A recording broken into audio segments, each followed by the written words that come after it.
Alright, the last piece of the mainline GU content. After my railing against the prequel anime and my proclamations of the trilogy's greatness, would the last canon part of it be any good? No.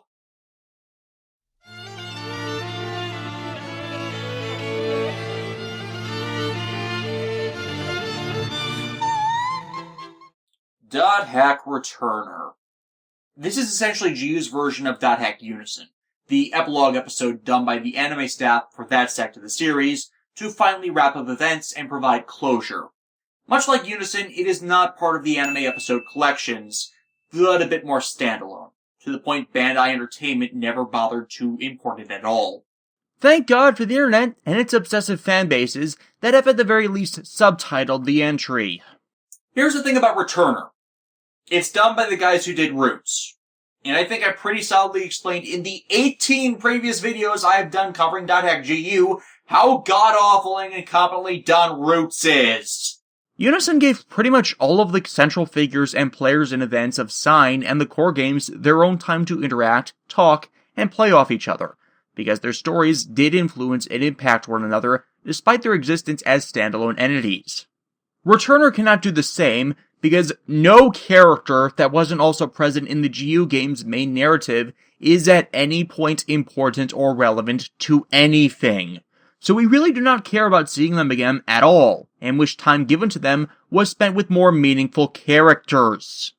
And that especially holds true for fucking Tabby. And despite that, once again, Tabby becomes the main focus of the OVA. Why? Why would you do this to us again? I hate Tabby! Tabby is the central reason why Roots sucks so much! Because she takes away time from people we do care about, and the entire point of why it was made. This is the ending! This is the last thing you are doing with these characters as the canon focus of events! Redemption wasn't able to get closure to things properly for most of the secondary cast members, so it's up to this to do that for us! You could have excluded her entirely from this OVA, and given time to those we do care about seeing the final stories to, and still have been able to cover all of the major plot points far more effectively. Hell, giving more time to execute the lot of them. How is it that one character is the central point for all that is wrong with the series? Okay, there are a lot of characters out there that can make for a central reason why a series sucks so badly. But when every, and I do mean every other part of GU aside from this and Roots, can provide its own far superior conclusion from a writing standpoint by excluding this one fucking character, it means the incompetence has to be rooted here! Hell, I really do feel the post-game, I will return in my own time final message is a better way to end things out than was supplied by Returner, simply due to the secondary thematic that runs throughout the .hack series. Life has no ending, just another journey. But at least before you move on to that next journey, you should allow the characters you're leaving behind some level of a send-off. That's why Unison was so good. It gave that with surprisingly simple interactions between the characters that made good use of the runtime. I should probably actually start reviewing this now instead of ranting my head off, shouldn't I? As the World R2 approaches its final days of activity, Haseo finds an email from Ovan, directing him and pretty much everyone to the Lost Ground Hidden Forbidden Festival, where, as the name implies, a festival ground has been set up, but is currently dark. The first people to log in being Endrance and Saku, who drags Endrance off deeper into the field. We then see Shino warp in and browse one of the kiosks, picking up an Ovan mask. Well, yeah, it's a mask of his player character, not the real him. Adelie is the next to arrive, having kind of a subdued conversation. And here we get another factor to Haseo's initial reaction that was lost unintentionally by dubbing, in that Adelie and Shino have very similar voices, mainly differentiated by the tones and inflections they use. This is not something we could have gotten from the Japanese audio track of Roots because Adelie is not in it, nor the GU games due to a lack of access to the Japanese audio track in the Western versions of the games. So, to common audiences, this is only one of two places where we'd find that out, the other being .hack GU Trilogy, which I will get to eventually. Anyways, their conversation starts off with Adelie asking if anyone else is there. Shino's response is prompting her to observe the differences between the two of them. やっぱり長谷川さんにはシノさんのような方がお似合いですし、なんでそうなるかな。 Because she doesn't have that much confidence in herself. For a long time couldn't find anything positive about herself, and wants the best for those she cares about, and compounded with the other two issues, doesn't think she would be good for Haseo, even though she really, really is. I pretty much all but screamed the freaking subtext to the storyline's concluding scene, after all. And yes, I'm projecting some of my own feelings and perceptions onto the two characters. But if you go and play the game, you can see the expression of pure joy brought from him coming after her. The song accenting the scene, having lyrics about how the memory of a moment will allow the singer to carry on and move forward in their life. And did I mention that Chikayo Fukuda's music is absolutely beautiful and infinitely appropriate for the scenes and thematics they are used in? God, I hate the roots music that's been used in this episode. They really only had two good songs, and they were the opening and end themes! But to its credit, Shino is one that is also pulling for her and him to get together, encouraging that she'd be far better, as Shino and Haseo don't feel that way about each other, as I had to clarify back in my Reminisce reviews. Next to show are Sakisaka and You! また色変えたの？にゃ！シノさんが2人！ Shut up, Tabby! And to my irritation, she sounds even more annoying with her Japanese seiyuu, Megumi Toyoguchi. How? She gushes over Ovan's supposed gift and what it might be. Well, if it were cruel, it would be a copy of Dot Hack Gift. Yeah, Ovan ends up never giving a gift. He's only in one scene of this OVA. And it's not the one we wanted! This leads to her asking who Adelie is, with Sakisaka and Shino grumbling about how Tabby has not grown up. まったく相変わらずだな。変わらないのが一番。変わらないのと成長しないのとじゃ違うけどね。 Thank you! You've just described the central thematic of the game and why Tabby is so out of place in it. Because the only other character that shows no sign of growing up or being in no way actually mature was the series villain! I could honestly utilize nearly every line of hers to bash her character, and how much I despise her utilization in this series that should have gone to far more deserving individuals. But we'd be here longer than this episode's runtime, and I'd rather not pull another Kamen Rider Tyson.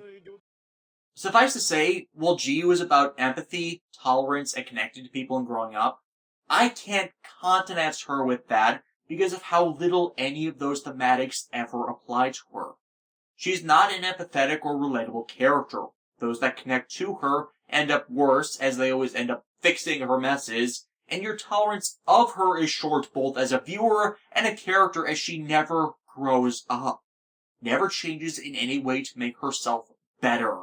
Tabby and Sakisaka are naturally completely unawares of Ovan's crimes, despite them being pretty heavily covered in the news, making their appearances all the more baffling. This is where Haseo enters, his X form actually looking really good in anime form. Tabby blindly rushing off into trouble, dragging Sakisaka with him, leaving Haseo and the girls to follow them. お前、一本道だからって早すぎだ。だって進む方向を考えなくていいから走った方が早いじゃん。 Have I mentioned you were a goddamn idiot lately? While they are doing nonsense, Syllabus and Gaspard set up one of the available festival kiosks to function as Kun logs in and heads off elsewhere, focusing instead on Toda and Saburo logging in. And why are they here? Ovan knows neither of them, as both are new accounts for characters he really didn't interact with.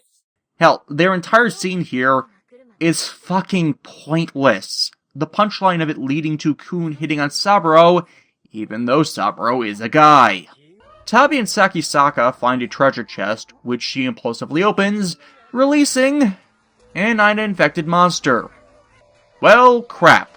Guess it's time for the fourth network crisis. And it should surprise no one that Tabby would be the cause to such.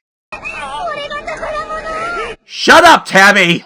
They run, crashing into Sakubo and Entrance as Sakubo tries to have a special moment with the Temptress, and ends up sharing my sentiment about them. 大きな黒い影が、でもあった。わけわからんこと抜かしてごまかすな! Finally! Someone that shares my feelings of their time-wasting shenanigans! Ida attacks, Endrance and Sakubo counterattacking, but it's not until Haseo comes in and beats it down with his dual gunner skills does it show to fall, it being implied he used Drain Arc by the glowing of his PC.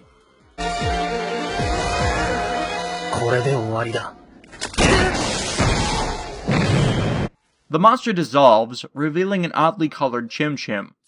This is the Ida Chim, the form the benign Ida has chosen to take.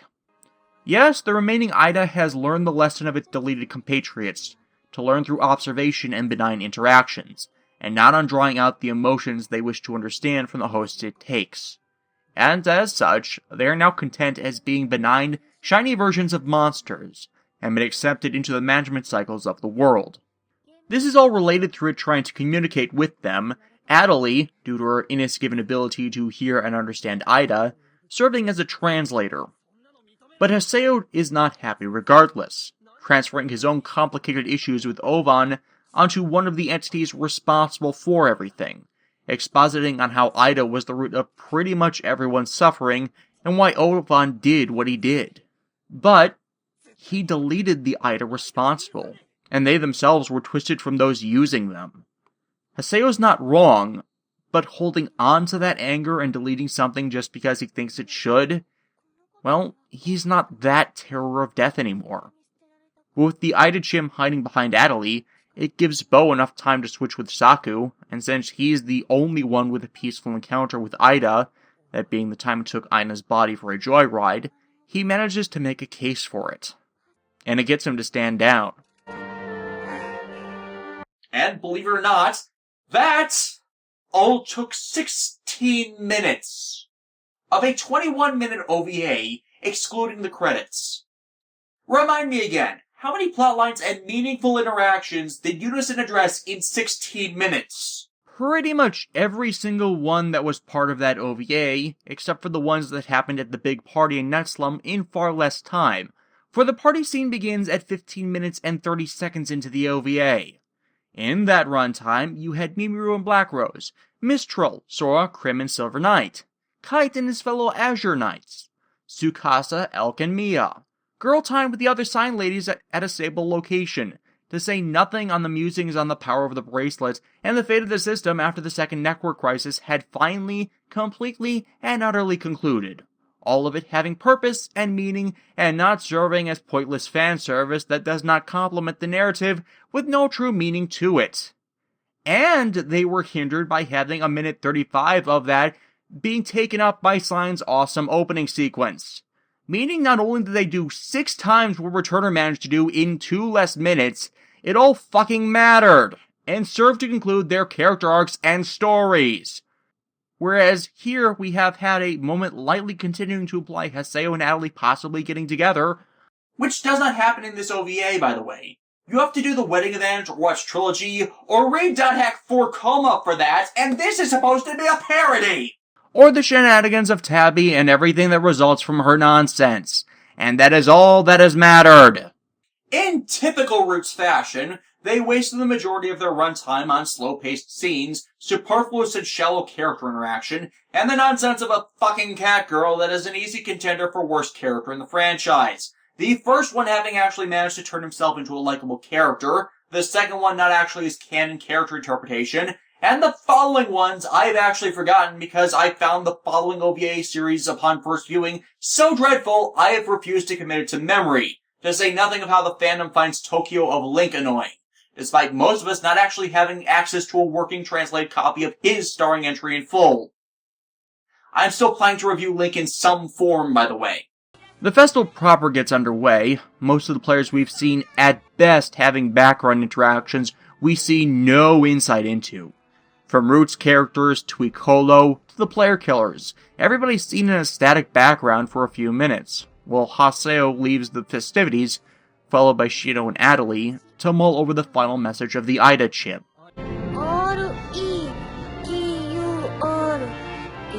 Returner, implying that Ovan is finally back properly in the world.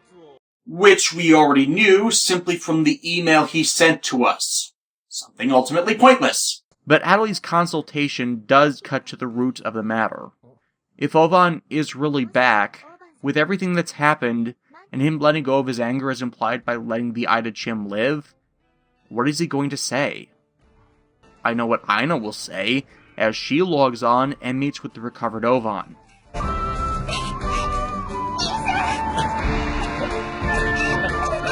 As for Haseo,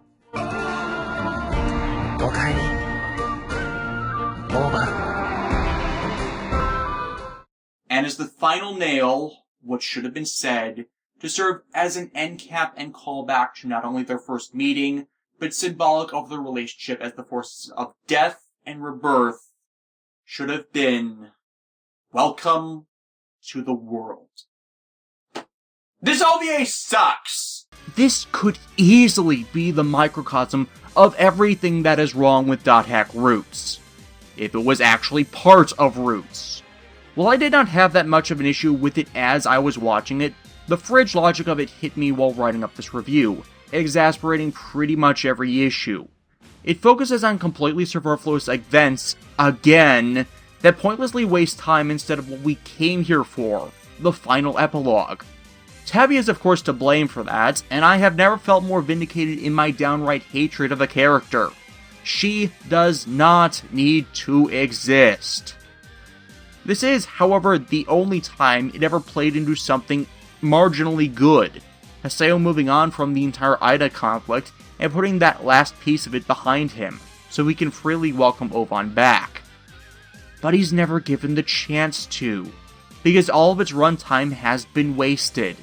While I do like the joyous reunion between siblings, it would have been far more effective had Aina been with the rest of the group throughout this misadventure, waiting for Ovan, and him to appear not long after Adelie asked how Haseo was going to greet him, giving both the joyous reunion we did get, and allowing Haseo to say it to him in person amongst all the other celebration, to show that the man Ovan has potentially most wronged in his machinations does not feel any ill will towards him anymore. Instead, 2-3 girls in an empty field. There is no real conclusion here for anyone. As I said, the wedding event, GU+, Trilogy, and Dot Hack 4 Coma are all far more successful at this enterprise. One of those is a collection of parodious shorts, and 2 of those are alternate takes on series canon. How do you do that? And once again, this is all rooted in an annoying cat girl and the production team that was somehow so disconnected and completely removed from the brilliance of GU. But, due to CC Corp's self-destructive idiocy, the World R2 would close its servers not long after the end of GU's narrative timeline, giving way to another world and another era, which ended up being really disappointing. But before we get to that, I still have the GU novels and trilogy to cover, and those will be reviewed before the year is out. GU was, in many ways, the Dot Hack series' grasp for greatness, and it's really disappointing that didn't happen, despite the majestic quality of the main games that I will never stop singing the praises of. Things would sadly only go downhill from here. And in a sick, twisted, completely biased way, I really do blame Roots.